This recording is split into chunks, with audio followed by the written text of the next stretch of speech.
Imagine standing on the Pont au Change, the bridge that spans the River Seine, on a gray, drizzling morning in October 1793. Below you, the water churns, dark and indifferent, carrying the refuse of a city that has gone mad. The air is cold, biting into the skin, but it is not the weather that makes you shiver. It is the atmosphere of the city itself.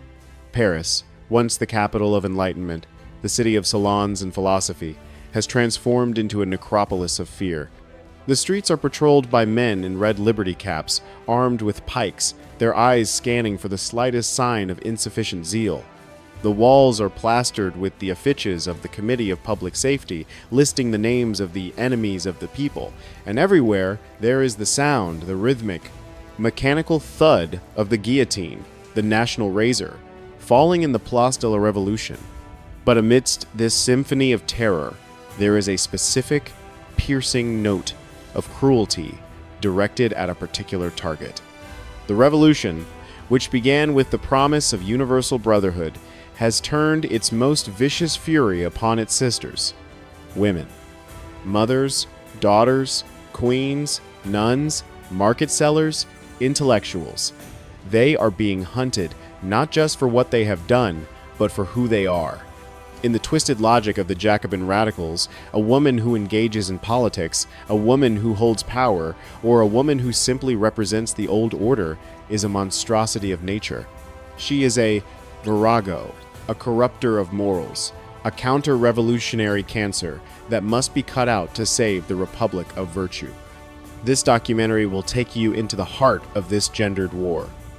We will not just look at the famous executions. We will descend into the damp, rat-infested hell of the prisons, where thousands of women waited for death. We will stand in the courtrooms of the Revolutionary Tribunal, where justice was a performance and the verdict was a foregone conclusion. We will witness the primal savagery of the September massacres, where the mob tore women apart with their bare hands. And we will follow the final journey of the woman who embodied everything the revolution hated, Marie Antoinette, as she was stripped of her crown, her children, and her dignity, before finally being stripped of her life. This is the story of the women who paid the blood tax for a liberty that was never meant for them. To understand the fate of these women, we must first enter the antechamber of death, the Conciergerie. Located on the Aile de la Cité, this medieval fortress had served as a royal palace in the days of the Capian kings. By 1793, it had become the primary holding pen for those awaiting trial by the Revolutionary Tribunal. It was a place where hope went to die. The conditions were medieval in the truest sense. The prison was situated at the level of the river, meaning the stone walls were perpetually weeping with moisture. The floors were slick with mud and filth. The air was a toxic soup of unwashed bodies, rotting straw, human waste, and the lingering scent of sickness. Typhus, jail fever, ran rampant, killing many before the executioner could. For the female prisoners, the Conciergerie was a terrifying equalizer. Duchesses found themselves sharing straw pallets with fishwives. The rigid social hierarchy of Versailles was dissolved in the darkness, replaced by a new hierarchy of suffering.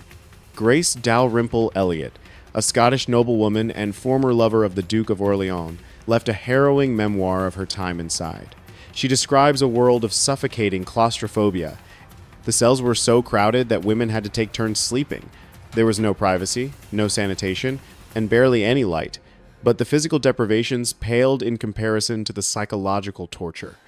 The defining ritual of the Conciergerie was the evening roll call. Every day, just as the sun was setting, a jailer would enter the ward, accompanied by bailiffs and soldiers. He would carry a list. A hush would fall over the room, a silence so heavy it felt physical. He would read out names. Citizens Roland, widow Capet, citizens Barry. To hear your name was to receive your death warrant. It meant you were to be transferred to the tribunal the next morning, which was almost invariably a prelude to the guillotine. The women would say their goodbyes, often giving small tokens, a lock of hair, a ribbon, a ring to those remaining behind, hoping they might one day reach their families. The screams of those dragged away and the sobbing of those left behind echoed through the stone corridors, a nightly requiem for the condemned. But But if the prisons were the backstage of the terror, the streets were the stage where the ritual of humiliation was performed. The journey from the prison to the scaffold was designed to be a spectacle of degradation. In the old regime, nobles were executed by the sword, a quick and honorable death, often in private or semi-private settings. The revolution democratized death, but it also weaponized the process. The condemned were transported in tumbrils, open wooden carts with no seats, normally used for hauling manure or hay. The women were forced to stand, their hands bound tightly behind their backs, forcing their chests forward and making it impossible to balance as the cart jolted over the rough cobblestones. Before the cart even moved, the executioner's assistants would perform the toilette of the condemned. This involved shearing the victim's hair at the nape of the neck so the blade would not be obstructed. For women of the era, long hair was a primary marker of femininity and dignity. To have it roughly hacked off by a stranger's shears was a form of assault, a stripping away of identity. They were often forbidden from wearing their own hats or veils, leaving them exposed to the elements and the gaze of the crowd. The route from the Conciergerie to the Place de la Révolution took over an hour. It wound through the most populous districts of Paris, specifically to maximize the audience. The streets were lined with thousands of spectators, the tricotisses, knitting women, the sans-culottes, the soldiers. For women prisoners, the abuse from the crowd was particularly gendered. They were called whores, Austrian bitches, corruptors, rotten vegetables, mud, and sometimes stones were hurled at them. This was the street theater of the terror. It was designed to break the composure of the aristocrats, to make them cry or beg, to prove to the mob that these superior beings were just terrified animals in the end. Yet, remarkably, many women refused to play their part. Madame Roland, a brilliant politician of the Girondin faction, rode to her death, standing tall, smiling at the crowd, denying them the satisfaction of her fear. Her famous last words, looking at the Statue of Liberty in the square, were a searing indictment. "O Liberty, what crimes are committed in thy name?" While the guillotine represented the cold, bureaucratic machinery of state terror, there were moments when the violence spilled over into something far more primal and terrifying. The September massacres of 1792 stand as the darkest days of the revolution, a moment when civilization collapsed entirely. Paris was in a panic. The Prussian army had captured Verdun and was marching on the capital. Rumors, fake news spread by radical agitators like Marat, claimed that the thousands of prisoners in Paris were planning a breakout to join the invaders and slaughter the families of the revolutionaries. In a frenzy of fear and bloodlust, mobs of sans-culottes stormed the prisons. For 5 days, the rule of law ceased to exist. At the Salpêtrière prison, which housed women, many of them prostitutes, the insane, or young girls accused of minor crimes, the scene was apocalyptic. The mob broke down the gates. They set up impromptu tribunals in the courtyards, presided over by drunken judges. The trials lasted minutes. A few questions, a quick judgment of guilty, and then the prisoners were pushed out the door into a courtyard filled with men, armed with pikes, axes, meat cleavers, and hammers. The massacre was indiscriminate and intimate. This was not the clean, mechanical death of the guillotine. This was hacking, bludgeoning, and tearing. Women were raped before being killed. Others were mutilated after death. The most horrific fate was reserved for the Princesse de Lamballe, the confidant of Marie Antoinette. She was dragged from her cell at La Force prison. When she refused to swear an oath against the monarchy, she was pushed into the alleyway. The mob fell upon her. She was struck down with a hammer, then decapitated and stripped. Her body was mutilated in ways that defy description. Her head was mounted on a pike and taken to a hairdresser to have the curls arranged so the queen would recognize her. The mob then marched to the Temple prison, raising the pike to Marie Antoinette's window, taunting her with the severed head of her best friend.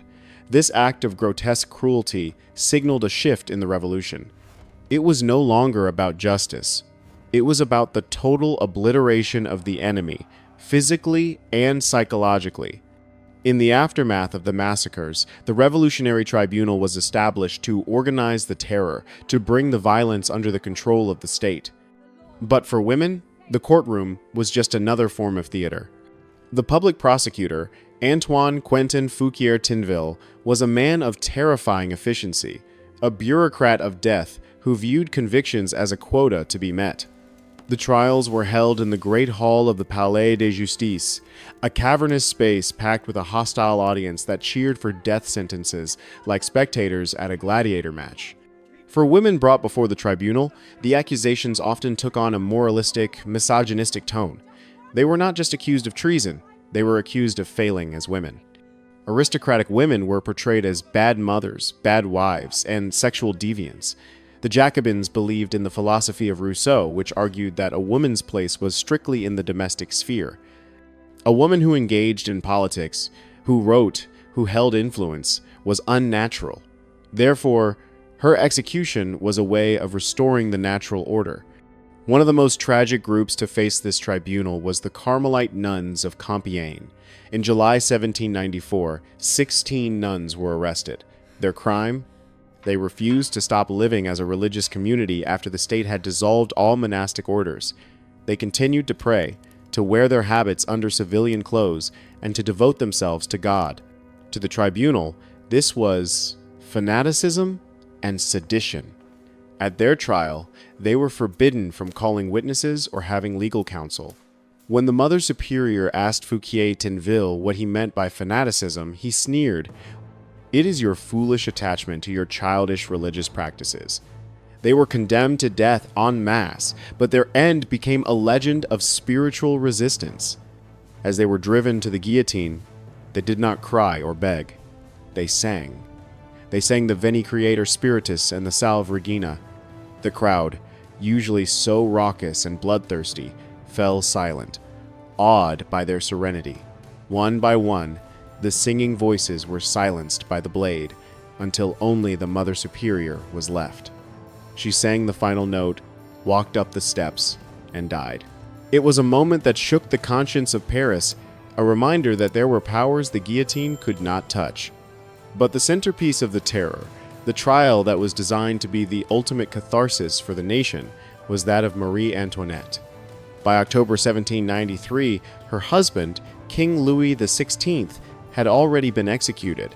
She was alone, a widow, separated from her children, imprisoned in the Conciergerie. She was no longer Your Majesty, she was prisoner number 280, or simply the Widow Capet. The revolutionaries were determined to break her completely before they killed her. They stripped her of every comfort.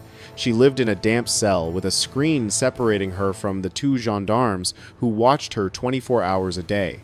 She was suffering from uterine cancer, hemorrhaging frequently, with only rags to clean herself. Her eyesight was failing. She was a wreck of a woman, aged far beyond her 37 years.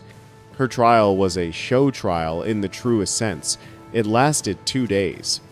Fouquier-Tinville threw every possible accusation at her. She had sent money to Austria, she had orchestrated the massacre of the Swiss guards, she had plotted against the nation, she had held orgies at Versailles. Marie Antoinette answered with a dignity and calm that frustrated her accusers. She refuted the political charges with logic and memory.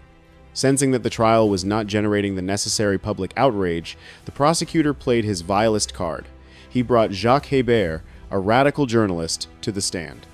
Hébert accused the queen of incest with her 8-year-old son, Louis Charles, whom the revolutionaries had taken from her and brainwashed.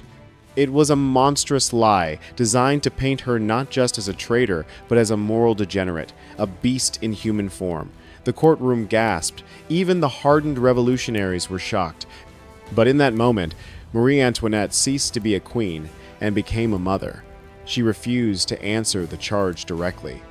Instead, she stood up, turned to the audience, to the market women and laborers who had come to jeer her, and said, with a voice breaking with emotion, "If I have not answered, it is because nature itself refuses to answer such a charge laid against a mother."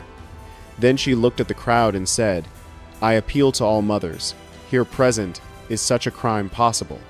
It was a moment of electric human connection.